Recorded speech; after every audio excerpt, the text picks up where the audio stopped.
Hi, welcome back to Bike Forever. I thought I'd do a little video on the ZX81 jump game I've been developing over the past 2 or 3 weeks.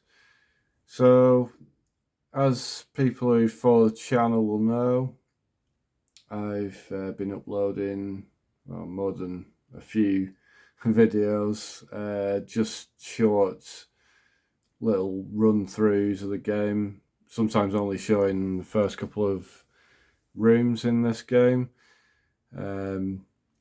Essentially just to sort of show the progress of what was introduced at each point in development. No sort of hard and fast rules on when I did it. I just thought, well, if I've done an extra feature, then I'll do a video just to show it. Along the way, I've also been updating. I think when I got to sort of a version that had enough features to call it a decent sort of game, uploaded it to itch.io, and I think there's a link in the description and all the other videos for that.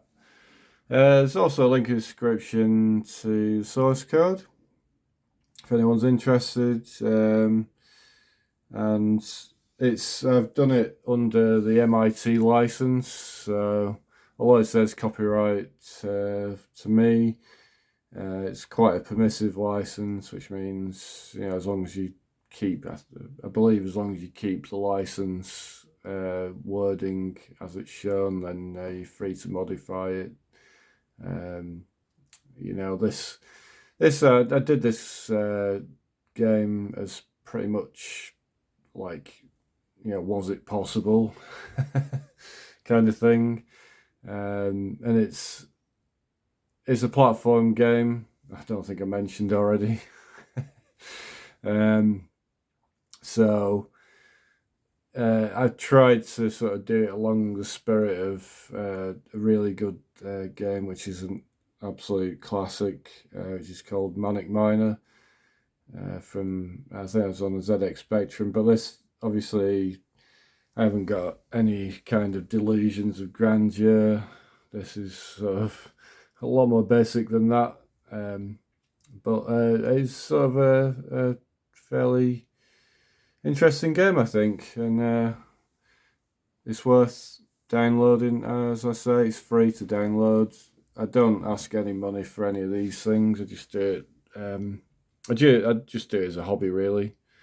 Like I'm doing this video, I'm not getting paid for any of this. Even though there's adverts on the video, I don't think I'll ever get a penny off Google. But yeah, anyway, what I'll do, I'll just show this latest version if I can. And so you see there, this is opening screen. It's a little bit of an animation of the main character of the game. I've tried to sort of put in the version number there, and also like the YouTube channel.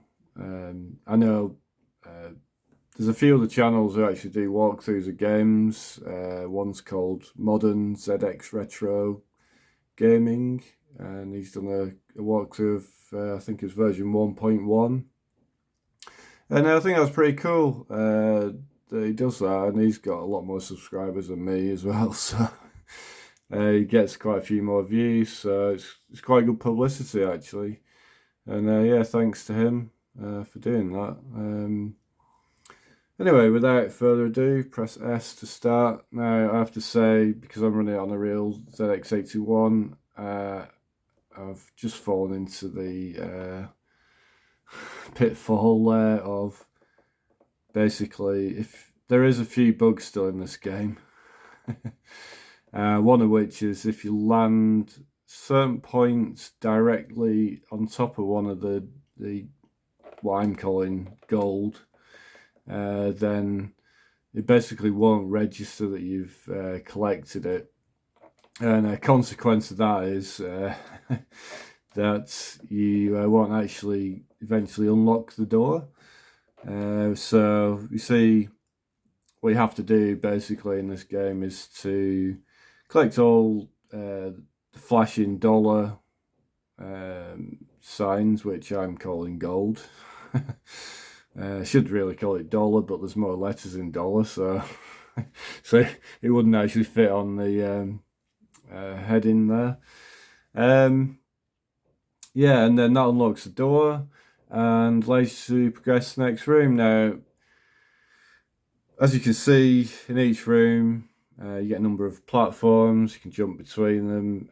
You also get 2 enemies, which should kill you instantly as if you touch them.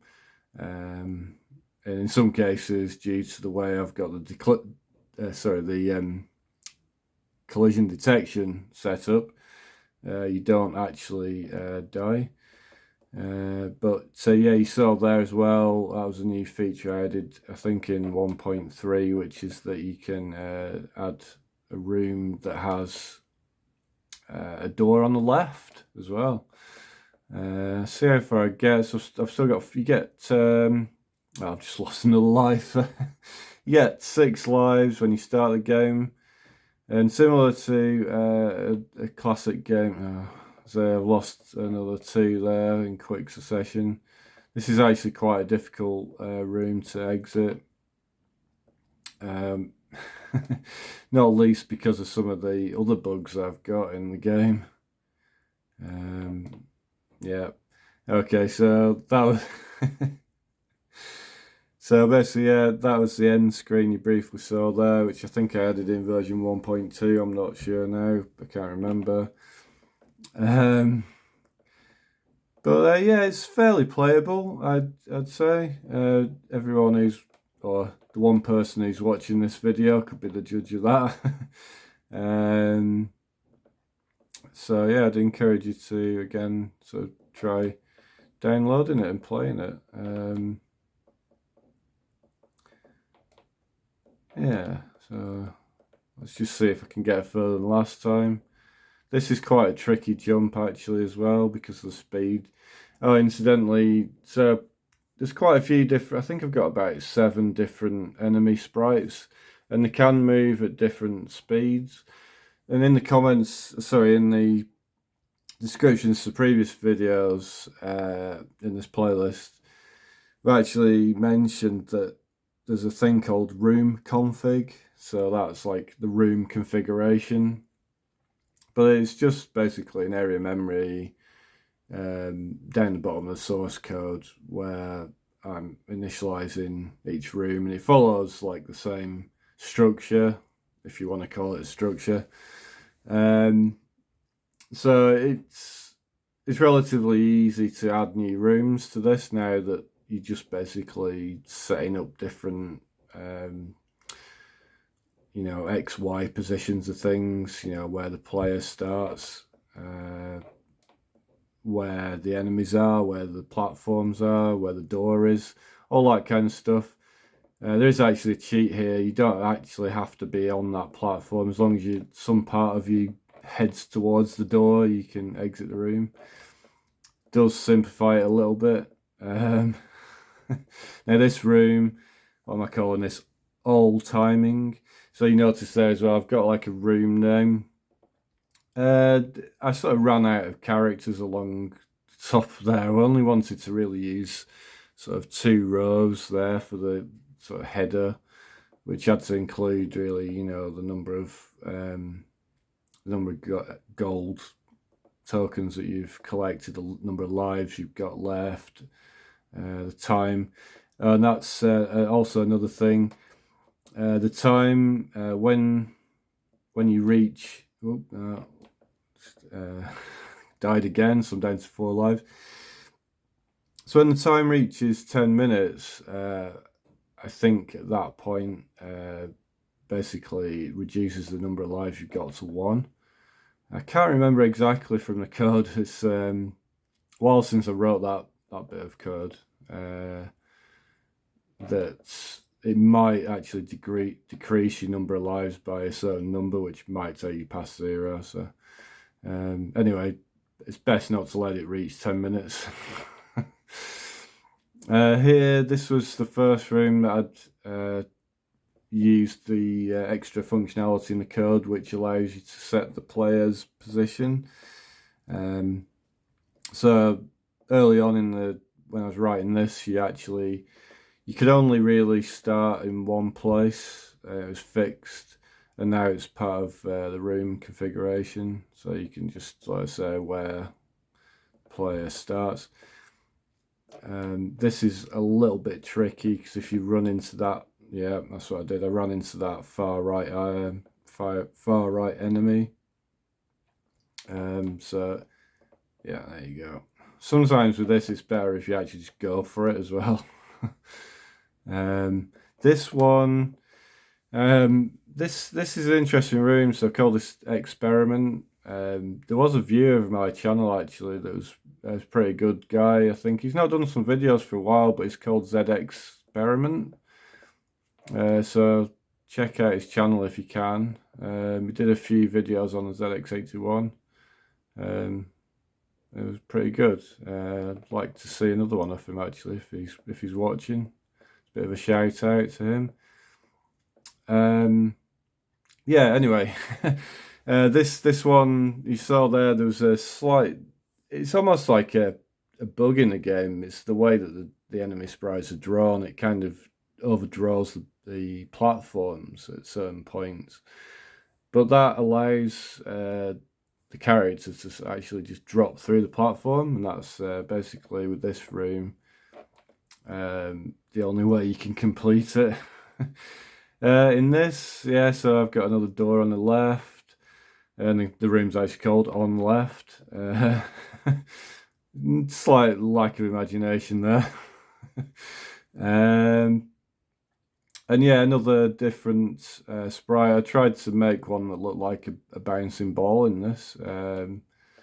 As you can see, there's a slight bug there. Well, it's a bug that's to your advantage, in which it doesn't actually kill you when you go over it. This is pretty similar to the previous room, except different enemy. It's meant to be, as you can, whoa, no, got killed there, so down to 1 life now. Sorry, yeah, it's meant to look like just almost like a knight with a spear, or some character with a spear that's going up and down. You can guess from the name of the room, that's pretty much a nod to Jet Set Willy game, where you've got a similar sort of thing, although I think it's called The Guards, but it's on the way to where Rescue Esmeralda is, and I think that's also like basically a nod to a game called The Hunchback, which is on the ZX Spectrum. Yeah, and this is the last room. So when you get to the last room, if you notice, there's actually there is still a door, but it doesn't go anywhere and it never opens because one of the gold dollar tokens is actually embedded in the wall. And there you go. So I've kind of given away the ending, but I thought I'd just run through that if anyone wants to download the game. And as always, thanks for watching. If you like the video, please press the like button and share anywhere you want to, and it all helps the channel and spurs me on to invest the time in this. Like I say, about 2 or 3 weeks, spending an hour or two here and there in the evening, and this was the result. So yeah, thanks for watching, and bye for now.